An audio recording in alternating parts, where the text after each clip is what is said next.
So that they do for our area. So, about me down.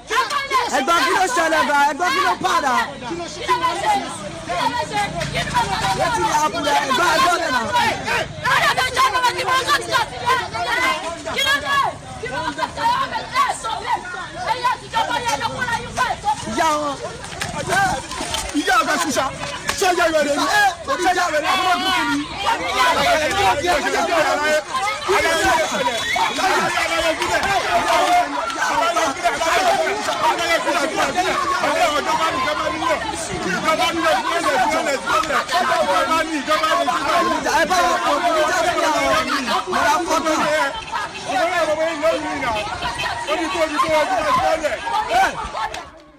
Well, while location remains unconfirmed, some social media users have argued that it just might be a scene from a movie. However, even if it is a scene from a movie, this should not be encouraged in any way in any country whatsoever. Let's move on to other stories. Now, recent times during the partial lockdown, I'm very sure one of the softwares or apps that really picked up was TikTok. And I've got some news on TikTok for you. So, as TikTok is expanding in the US as well, it has hired a top Walt Disney executive to be its new CEO.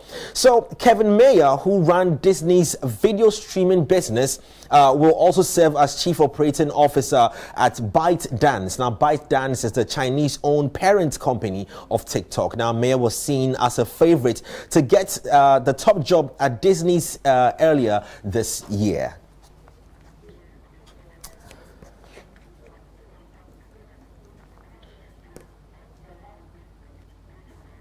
And that's how we're wrapping up this morning on What's Trending. Well, coming up next is Prime Sports. But before we do that, don't forget that we are also we are also live on our social media platforms. On YouTube, you can watch us streaming live on Facebook as well. Well, coming up next is Prime Sports. And I have my brother here, Nathaniel Atto, aka Citizen Atto. How you doing, my brother? Hey, great to see you, man. I'm great.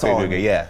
Good to see you. Yeah, well, thank you. I'm following the footsteps. Nice and easy. So, a big story. Yes, I'm in blue. Yes, it's Chelsea. Yes, it's Hudson Odoi. I'm hearing some conversations going on. Yeah, and I was just listening to you when you were going through what was trending, you know, and you were talking about how, there's a lot of developments after COVID-19, the partial lockdown here in Ghana. Yeah. Callum Hudson-Odoi found himself in some COVID-19 trouble. Exactly. He contracted it. He recovered eventually. But he is in another bit of trouble. There's another dose of trouble for him, which I'll be bringing you later on. Definitely. Anyway, and that's a wrap up this morning on my side. Leaving you with this funny video. And coming up next, Nathaniel Atto takes you through Prime Sports. Ramifications. So I would say,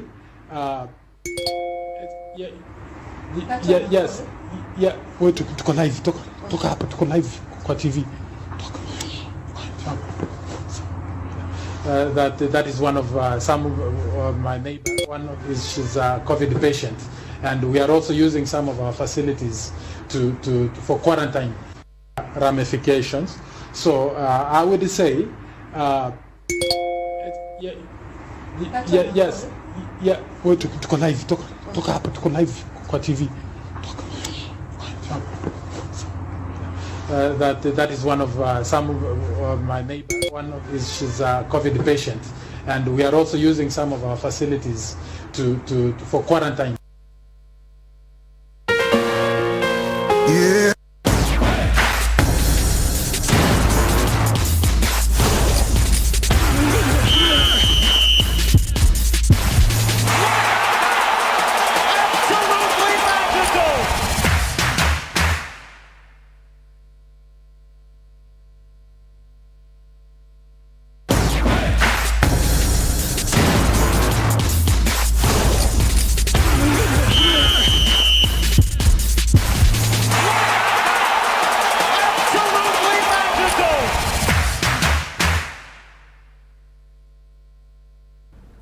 Thanks for staying with us here. We go straight to our first story here on Prime Sport. And we'll talk about the Ghana Premier League and the situation with COVID-19, where the president of the Sports Writers Association of Ghana, Kwabena Yeboah, is saying that if the league is cancelled, some clubs here in Ghana face extinction. Now, he was contributing on last night's edition of the show PM Express, where many other commentators from around the world contributed to the discussions about the effect of COVID-19 on the sport of football. I do know that Kedo Kriki, the president of the Ghana Football Association, as well as the executive and his executive committee members, are very determined to start the league, and I do know that they presented a proposal to the government through the Ministry of Youth and Sports to try and start the league because of the implications and the consequences of a total cancellation. For example, there's a suggestion that they should play behind closed doors, as has started in the Bundesliga. Is that sustainable in Ghana? And we find some of the club leaders arguing strongly that if they have to play behind closed doors, and that is led by Alhaji Grusa, who is the bankroll and founder of King Faisal, then every club has to be paid a minimum of $200,000 to play behind closed doors. Is that tenable? Does the FA have the money to play the league behind closed doors?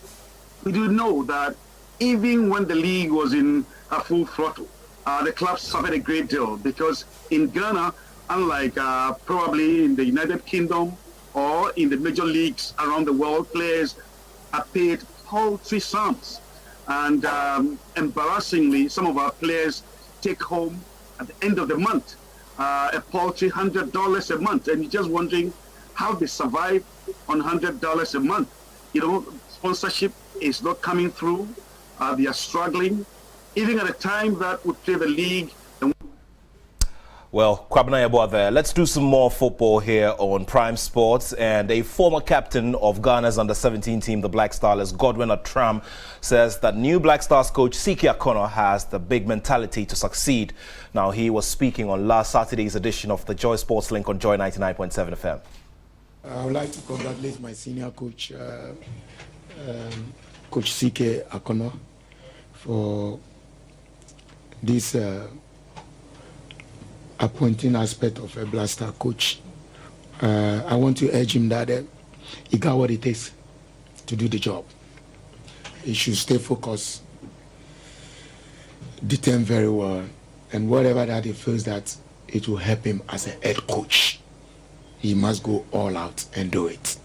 He's the coach. He's the man. He can turn things upside down. He can do it. He should believe that he can do it. And I believe that he can do it because he has been there. He has been there. The mentality in Germany is very big in football. It's very big in football. Well, the words of a former under-17 captain of Ghana. He says Siki Akono can do it. He can do it. Well, let's talk some more about the Ghana Premier League. And there are conversations around how we can resume football locally here in Ghana. Now, a former vice president of the Ghana FA, Fred Papo, is advising clubs to consider many other factors before the resumption of the league. A decision is yet to be taken regarding the start of the Ghana Premier League following the cancellation or following the hold-up due to the upsurge of COVID-19. The German way. You must test the people like they did. You must monitor the people like they did. You must have facilities in place. You must get counseling, all other things in place. If we are we able to do that? Can we do that? We have the capacity to do that. Those are questions to ask.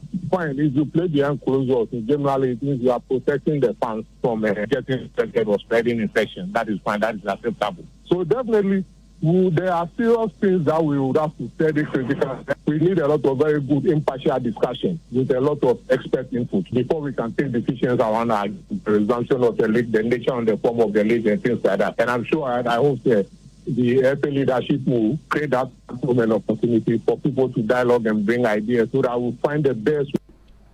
Well, big question here. I mean, do you remember the last time you had to switch jobs, and do you remember, the circumstances under which you had to do them? Well, Michael Essien has been revealing how he moved from Chelsea to Real Madrid. It was swift, and it happened within the space of 24 hours. Well, he also appeared there in a shirt and a pair of denim pants. He made these revelations to Carol Shabalala of South Africa. She's a sports journalist with Super Sport, and it's rather interesting. Take a listen. The bus was about to leave to the stadium.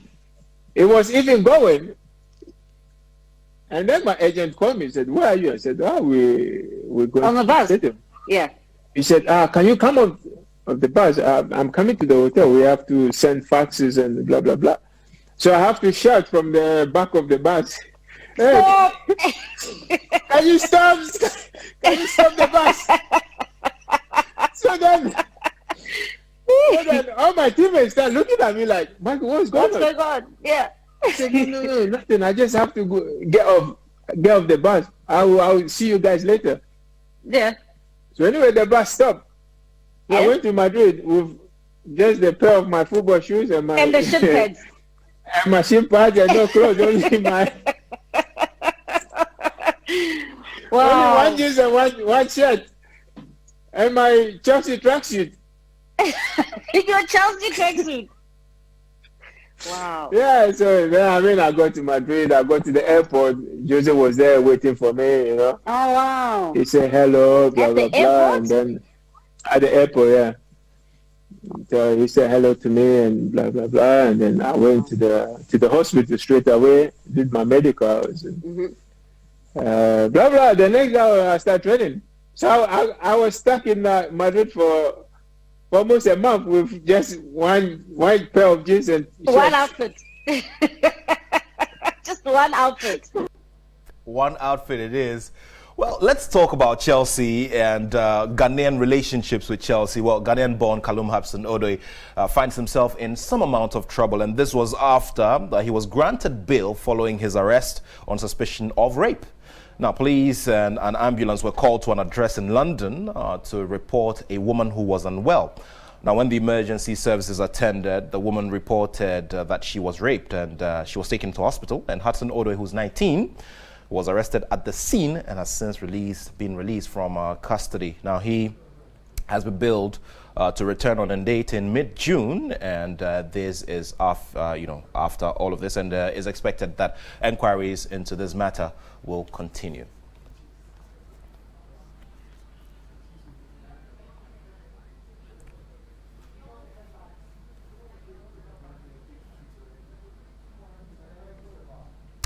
Well, trouble sometimes finds people, right? We'll be keeping the tabs on that one and bringing you the updates on this particular matter relating to Callum Hudson-Odoi and alleged rape. Well, that's it for Prime Sports. So you stay right there. Very, very shortly, the Beyond the Headlines continues right here on Prime Morning on the Joy Prime channel.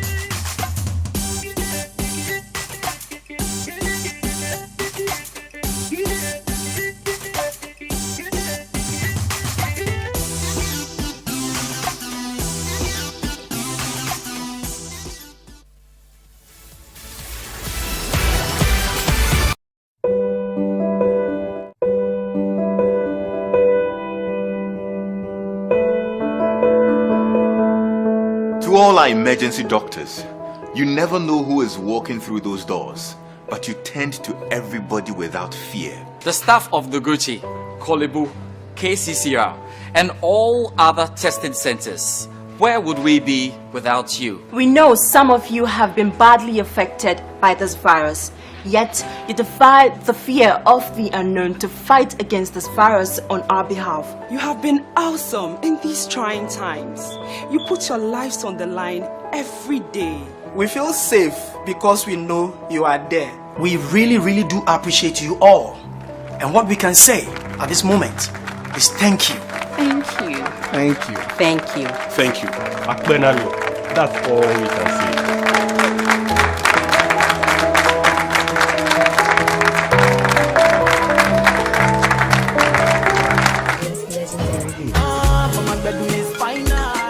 Hello, Mom. Hey, Carol, Mom. How are you? I'm fine, thank you. How's Dad? Your dad is fine. Are you me? You have not sent me the money you promised. I'm so sorry, Mama. I'm gonna do it today. Send it now before you forget again. Okay, no problems. I'll do it now. Check. Are you sure? Yes, so. And I also paid for your cable, and I'm sending you credit for this long call you're making right now. Thank you, my son. God bless you. Alright, Mama. I love you so much. I'll speak to you later. When you drop, everybody know they tired. All of the girls go do anything for my love. All of the boys go do anything for the money. Then they dance to my music and they show me love. Whenever Princess starts, the neighbors do complain that her voice and the beats are too loud. Who is scared of the voices of tomorrow's superstars? You special in your way. It's me, like no other. No one can do it like you.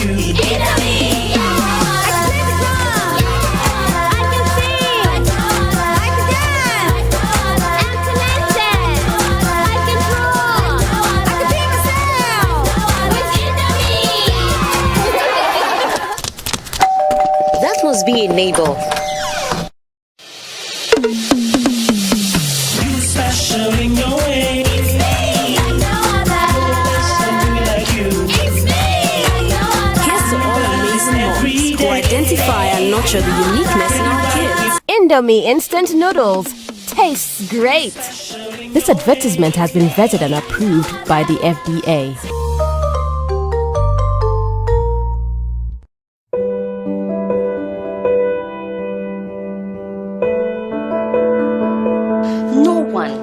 No training, no amount of preparation can get any professional ready for this kind of pandemic. We feel safe because we know you are there. Thank you, all our frontline health workers. I want to say thank you to the first responders and the ambulance crew rushing to situations unknown. The call center operatives who stay on the other end of the phone lines 24/7. Thank you. To cleaners at the hospitals and in isolation centers. Today, your job is more dangerous than ever. Thank you, Akpenami. We feel safe because we know you are there. Thank you, all our frontline health workers. Thank you. Thank you. Thank you.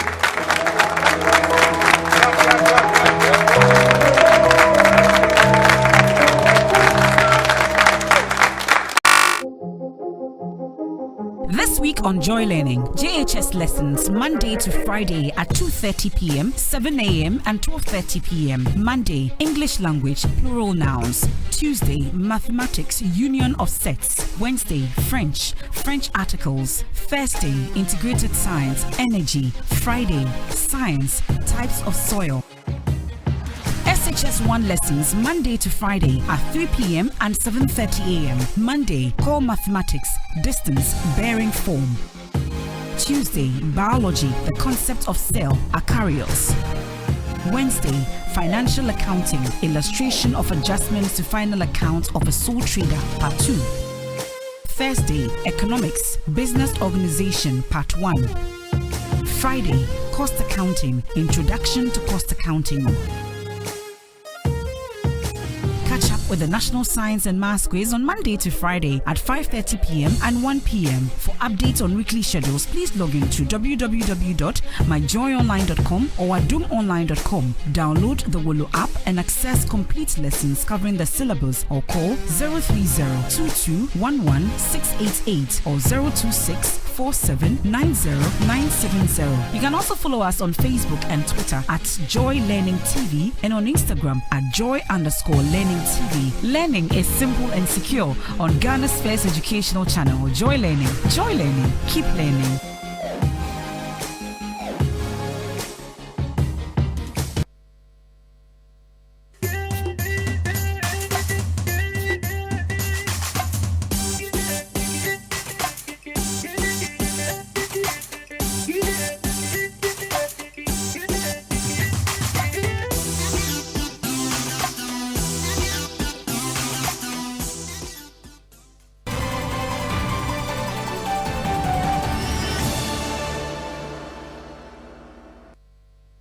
Thanks for staying with us on Prime Morning. Let's go beyond the headlines. Our guest, as we told you earlier, is the Executive Secretary of the National Identification Authority, Professor Ken Agyemang-Atefa. So much has gone on since our last conversation on Monday. So many reactions. We want to delve deeper into the issues. Prof, thanks for coming once again.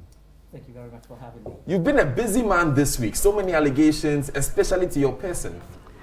Yes, it's been unfortunate, but that's part of what, unfortunately, this job has come to entail. I think I was appointed by a very seasoned politician to do a very professional job as a professional. I'm focused. The governing board that directs the work I do is focused. and the management that works with me and the staff, we are focused. We're doing a very difficult job, a job that is politically and logistically challenging and in very difficult times. But if you look at the end game, the tremendous benefits that this country seeks to gain from, or stands to gain, from the effective implementation of the National Identification System project, which is entrusted to our care, then we cannot but be focused and determined and deliver.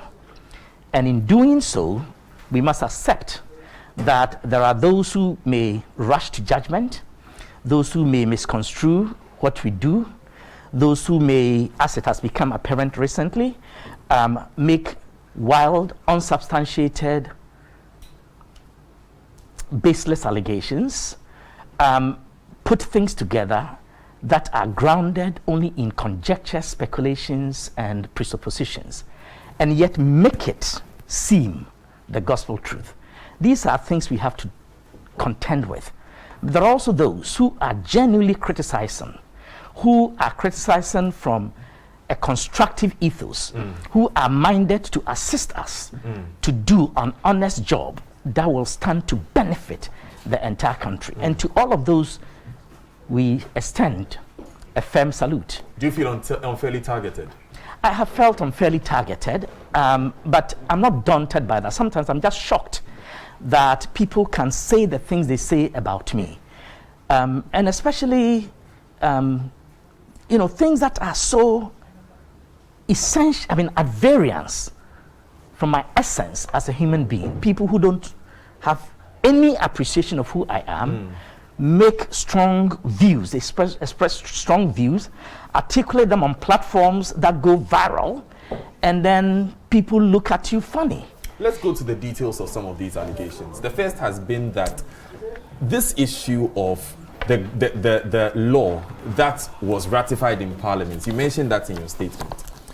The NDC has said, look, it's true, in Parliament, we supported the view that the NIA, there was enough room for persons to register to become Ghanaians and to be put even on the voters register without the voter ID card. But a man is allowed to change his mind. The chairman of the NDC, Samuel Ofosu-Ampofo, has said that. What do you say to that? Well, yeah, you are allowed to change your mind, but not when you are in the middle of the ocean.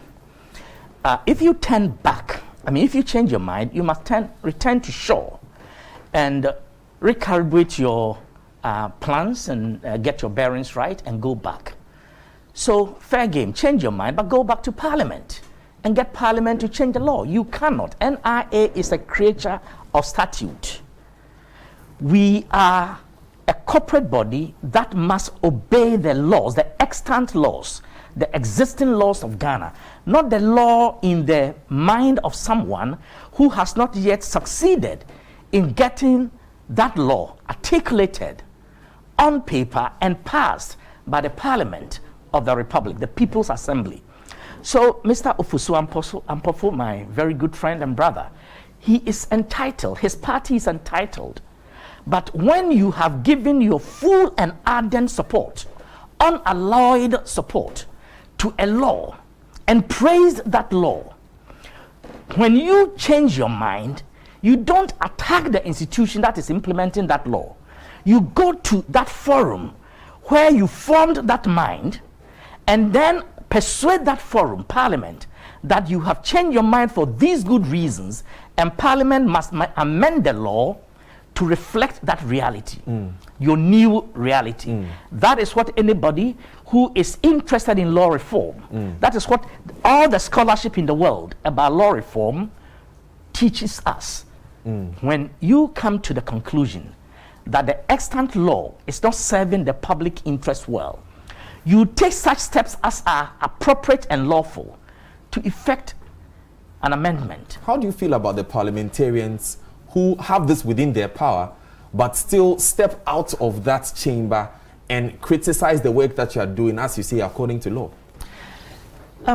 That comes as disingenuous and with a strong tinge of dishonesty. I mean, when you hear someone who was on the floor just the other day, this law received presidential assent on the 4th of December 2017. There's been more than ample time or opportunity to have that law amended if they were so minded. They raised it severally, not on the floor of Parliament, but with NIA. Ken Atefa must accept the voter ID card. NIA must accept the voter ID card. Ken Atefa is not Parliament. Ken Atefa is not NIA. He is the implementer of the policies and the laws set by this country. And as long as I remain in the saddle, I am going to steadfastly implement the law as it exists today.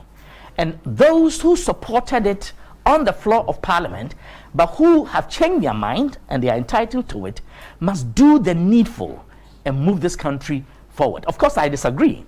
I think that this country passed a law in 2017 that was sound, that was well-grounded, well-reasoned, thoughtful, and will advance the wheels of our national development properly. I think that at the end of the day, you ask yourself, what is it that this country is seeking to do? We're seeking to construct for ourselves, to give unto ourselves a national identity register, which we can all collectively and individually trust to have credence, credibility, that it is a register of Ghanaians. How do we establish that? The only document in the land that establishes your citizenship primarily is your birth certificate. Yes, there are flaws of birth certificate acquisition and passport and all of that, but fundamentally it is only the passport that contains your nativity, that establishes who your parents are, name of father, name of mother, nationality or citizenship of mother, citizenship of father. So when you are brought into the world, you automatically have your citizenship come with you by virtue of your parentage. In that sense, then of course, citizenship by naturalization, acquired citizenship, that sort of thing. So that document, those two documents are part of it. Birth certificate and certificate of acquired citizenship or naturalization. The second document is the valid passport, based on the presumption that because a birth certificate gives birth to passport, once you have a passport, the presumption in law is that you have a birth certificate. So if you cannot find your birth certificate and you come along with your passport, that should suffice. It is sufficient and we will register you. But in the event that you have neither document, and we understand that most Ghanaians don't. So, and at the time in 2017, we realized that there were less than 300 commissioners for OOPS in this country. We wanted to raise the bar. This is a bar that exists in the Electoral Commission law. The idea of being vouched for. It is not modern. It has been part of our political tradition under the Fourth Republic. So we took the same piece of legislation, the concept, and said, let's raise the bar this time around to the level of being vouched for before a commissioner for OOPS. So it's not just, I know Daniel Dadzie, he's a Ghanaian, and then I walk away. I fill a form, I sign it, and I walk away. No. We want you to swear to the truthfulness of your claim, your assertion that Daniel is a Ghanaian. So if it is not true, then does it mean that you've perjured yourself? If you swear before, it means it's a criminal offense. It's a criminal offense. And so we approached the judicial service, and together with NIA, the judicial service trained over 1,400 commissioners for OOPS. And these commissioners for OOPS, we put them at their registration centers. Every registration center had a commissioner for OOPS. In fact, when we started in Greater Accra and into the Volta region, we had more commissioners for OOPS than the number of registration equipment. And so at some centers we had 2, some places we had 3. And they perform their duties free of cost to the applicant. So you pay nothing. But when you go before that commissioner for OOPS, their duty is to let you understand that this is an oath. It is oath of identity for. They explain to you the seriousness that if you lie about your claims that you know this person, it's like you're perjuring yourself. Yes. All right, and there are legal consequences. Listen, we had in Adenta, Langpantana, and Medina, when we were doing the pilot mass registration, we had somebody who registered for, who vouched for over 1,200 people. How is that possible? Now, if it is one person, you are supposed to vouch for your relatives. So, theoretically, he may have 1,200 relatives, but it is incumbent upon that person, the burden rests with that person at the appropriate time to show investigators that all these 1,200 people were related to him. And for those people who he vouched for, to also validate the nature of their relationship. But does that not show, does that example in itself not show that there may be flaws in the system? No, that example is not flaw at all. That example in itself shows that we have created an open-ended system. That doesn't say that you can vouch for only 5 or 10 people. I can imagine myself going to my village, Draso, my hometown, or Achimda. I sit down and my relatives want me to vouch for them as Ghanaians because I'm the only one. Okay. And within my small Abusia, my Draso Oyoko royal family, almost everyone I will know by name, by home, by mother. They are related to me as cousins and cross cousins and siblings and others. So in theory, there's nothing problematic with that. The only thing that is problematic is our sense of honesty as a people.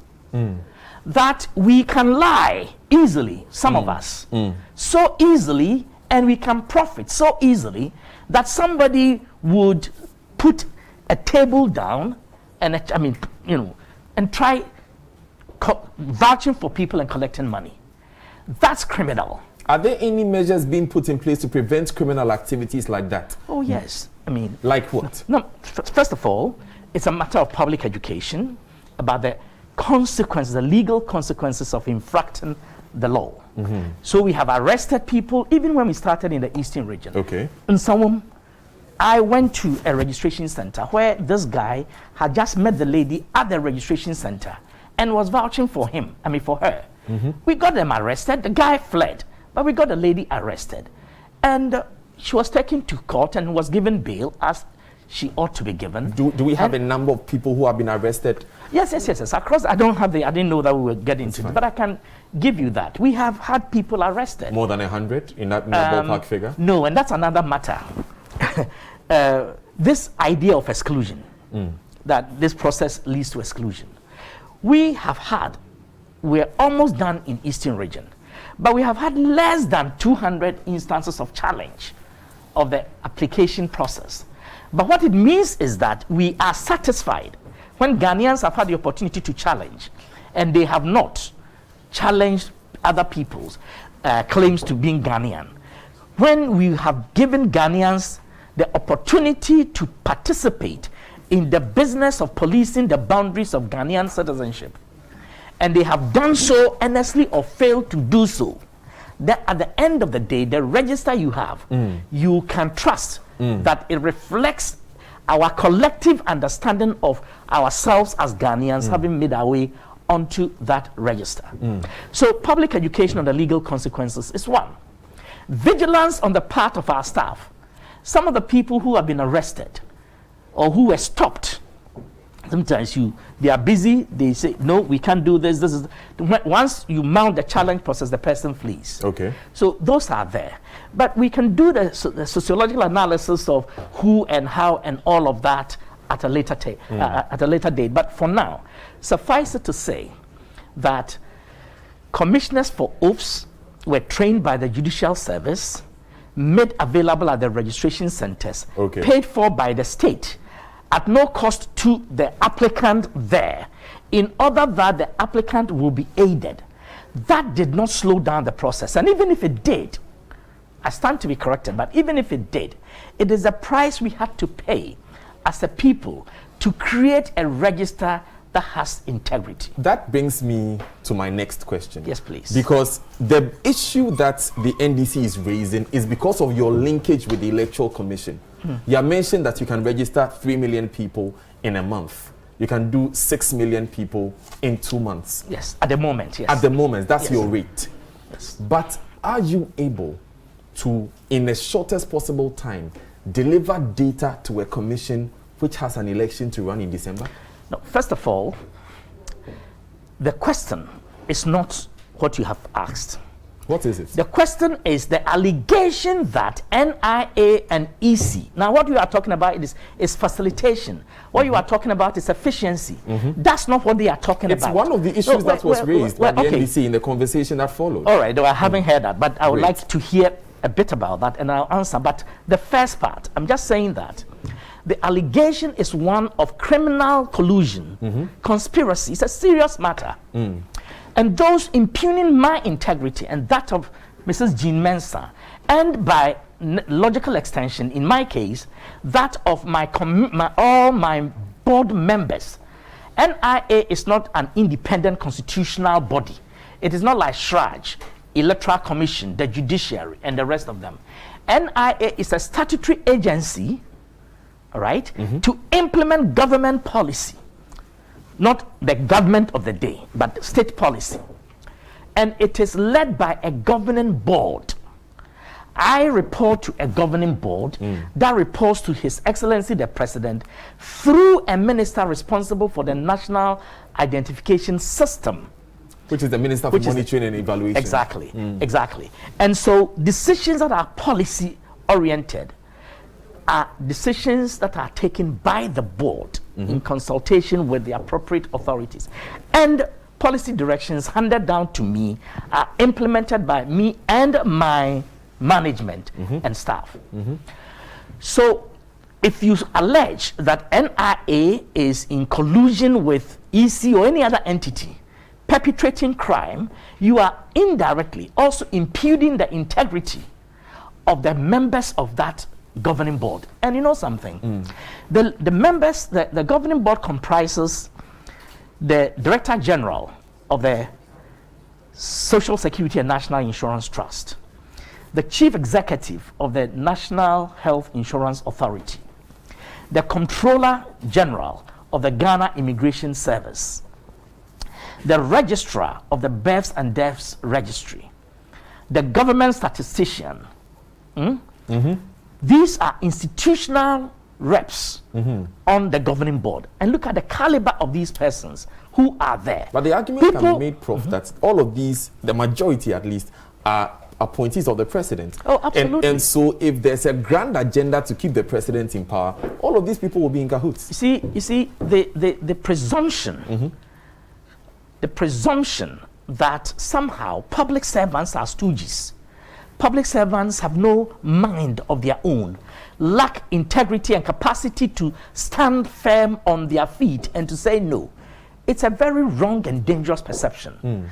Now, I am not an elected politician, but I know that, and I'm not a politician in the traditional sense of the word. I've never stood for election beyond secondary school prefectship.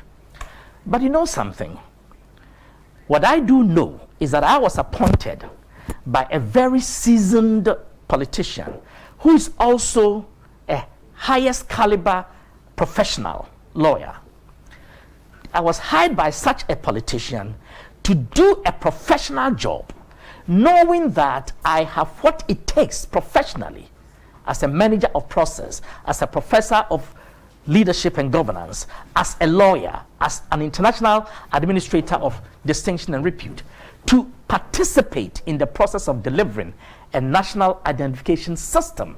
And mind you, my dear Daniel, this system, I keep saying system, it is not just about a register. It is not just about a card. It is about a comprehensive technical system that enables us to cross-check and validate the identities of claimants of citizenship and to ensure data harmonization and integration. and to ensure that the transfer of data sets is in accordance with the data protection laws of this country. It is a complex system. Maybe one day we should have a chat on the NIA, the technical system itself, and what it is designed to do. A professional who has become the president of this country appointed me and other like-minded people to this governing board. And by the way, that governing board also includes a professor of law from the University of Ghana Central Business School, University of Ghana Business School, and a professor of agricultural economics from Central University, and with me added as executive secretary and member of the board. These are serious people with unalloyed integrity. And the presumption that somehow these are people you can just whip in line because you have a certain political agenda, it's not something that I accept. It's untenable. Now, somebody else may do that under some other administration. I cannot tell, but I can assure you that these are women and men of sterling integrity who are in charge. They direct me as to what to do. They set the policies. I implement them in good faith, and we're doing our darnest best to advance the wheels of development of this country. Prof, given all the criticism that you and your body have faced, do you ever regret taking on this job? Oh, no, I don't. I have stated elsewhere last year, I think with your colleague Bola Ray of Star FM, interviewed me, and I did say that this has been my worst job. And it has even become worse since I said that. Because you see, ordinarily on any fine day, this should be an easy breeze, a walk. It's a walk in the park. A walk in the park. It's a job you can do with distinction, no problem. But the politics surrounding it, on all sides, even within the NPP, within the political tradition that I belong to, the perceptions about all kinds of things, and then the sense of entitlement of all kinds of people, including segments of the staff who have this acute sense of entitlement to things that, but commonsensically, legally, and in any other way, they should not feel entitled to.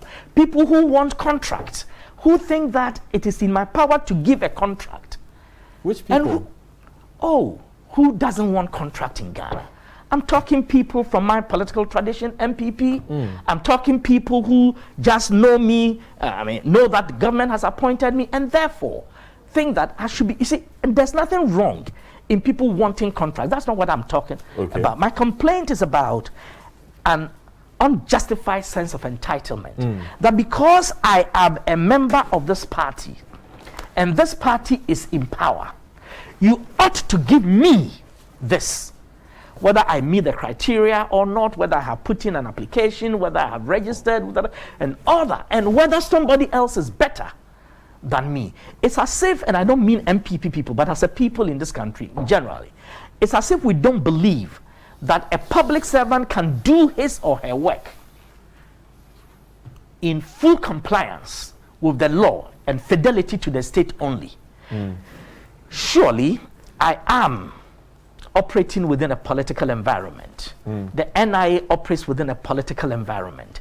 And I'm sanguine enough to appreciate. Look, one time in 2009, before I was let go from this very position, NIA, we did Volta region registration.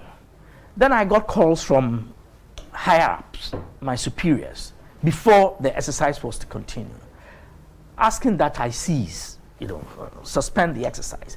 We had deployed the people into the region, thousands of people and equipment and all of that.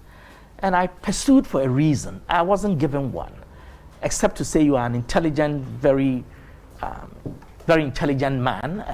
Please find something to articulate as a reason. That's a subject for another time. But I went to meet with the Volta regional minister. May his soul rest in peace. Honorable Amewode or something, I've forgotten his name. Solid man. Amenowode. Solid man. We went through the processes. I showed him the advertisements we had run. I carried the exam scripts that we had marked. And these were things that had been done even by my predecessor, Professor Dumont. Okay. But I went with he was then appointed as my advisor. I went with him with all that sample of the scripts in the boot of my car to show him that we had advertised, we had pictures, we had the smart scripts. You could find out. After a whole day, he was satisfied that the right thing had been done. But I was also sanguine enough to know that these are politicians, and that between the time we did the advertisements and the exam and the selection, and the time we're about to start the work, some might have died, some might have gotten scholarships, some might have become pregnant, some might have moved on, and that there would probably be space to fill. If they could get me people belonging to their political tradition that they believe can do the job, we will test them. They are Ghanaians. We will test them, and if they pass, why not? We will use them to fill those vacant positions. That to me is responsiveness. That to me is accommodating different tensions in society. There are circumstances where after you have applied the rule fairly and there is an opportunity to be more equitable, an opportunity to be even more equitable, that you will accommodate this kind of situation. In that sense, I'm also a pragmatist, but I'm simply saying that there are circumstances where this job has been rendered unduly difficult, not because of the decision-making and implementation processes themselves, but because of the numerous and thick layers of political interventions, and by that I'm referring to like the situation we are facing now, interventions and criticisms that are often founded more on conjectures than on substance. And when opportunities like that come, you can find all kinds of civil society organizations finding their voices. Some people who have lost their voices, who have not made any serious contributions, surging to the fore and calling for your dismissal, calling for your arrest, calling for all kinds of things based on an inadequate reading of the law or of the directives. And I'm thinking of the president's directives on social gatherings. I wish we had time to go into that. And of course, the last time that you came, we had the opportunity to go into those issues. But Prof, after describing this as one of the worst things you've done, even worse than the last time you described it as such, why do you still continue? Oh, there's a job to be done. That job is far more important than the commentaries and insults that are not well founded. You see, it's difficult to wake up a person who is pretending to sleep. I can excuse that. I understand that. There's enough wisdom and common sense to enable me not worry about those who are ignorantly criticizing.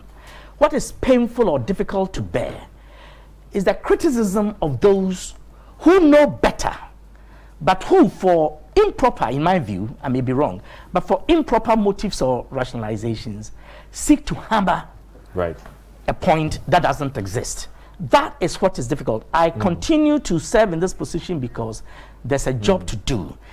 There's a charge to keep we have, and to glorify this nation, to elevate this country, to render it fit for the heavens. That job falls on me, and I will not relent. We will do that job. We will acquit ourselves well and deliver to Ghana a very comprehensive, successful national identification system. Prof, we would go to the streets now and listen to some of the questions that Ghanaians have for us. We went out and we asked you to tell us any questions you have on your Ghana card. Take a listen. When you look at it at a very critical point of view, every Ghanaian must have a card, national identification card. I, for voting issue there, I won't go there because it's a mandatory for every Ghanaian. And I registered about 5 months ago, 4 months ago. I've not received mine. So I want to ask why. So this one goes to the main man. He has to come and answer. And 2, are we going to use this card for the election 2020. Are you getting me? And 3, people are complaining that a lot of people didn't get their own after they have registered. What are they going to do about that one too? If indeed we are going to do that one to do the what do you call it, the voting process, every Ghanaian must have one, a typical Ghanaian. So that's a question that I want our member to answer is. If there will be some way that if through let's say a short code that we can use it to check if our card is in, because for the past 1.5 years now I don't have my card, so that's it. Maybe if they can give us a short code or something that we can check if our card is in, because sometimes they tell us to go to the municipal assemblies or whatsoever, but we don't get the card. But up till now I don't have my card. I've registered my card, and for the past month or get it to a year, I've not received it. I don't know the reason why. So if you can channel them to them. Why is the Ghana card limited to only some few people and it is not being given to everybody, whilst everybody is a national and have the rights of enjoying anything that is going on in the country which is benefitable? So those were the questions that you had. And so Prof has been noting them down. Let's get those answers immediately. Prof, I see you still writing copiously. Yes, let's deal with this man who says it's been over a year or so he hasn't gotten his card back. Yes. Let me thank the 3 people you featured for their candor in expressing their frustrations and positions. To the first gentleman, the assurance is that we have registered 11,067,967 people. We have printed the cards of 10,846,822. We have issued cards to 7,078,402. So we printed 98% of the cards, and we have issued 65.26%. Yeah. Those that we have not printed, the cards that we have not printed are 221,145. And of that number, 146,035 are projected to be printed by 31st of May 2020. Okay. As we speak, those are being printed. There are about 75,110 cards that are in various states of adjudication or error. Okay.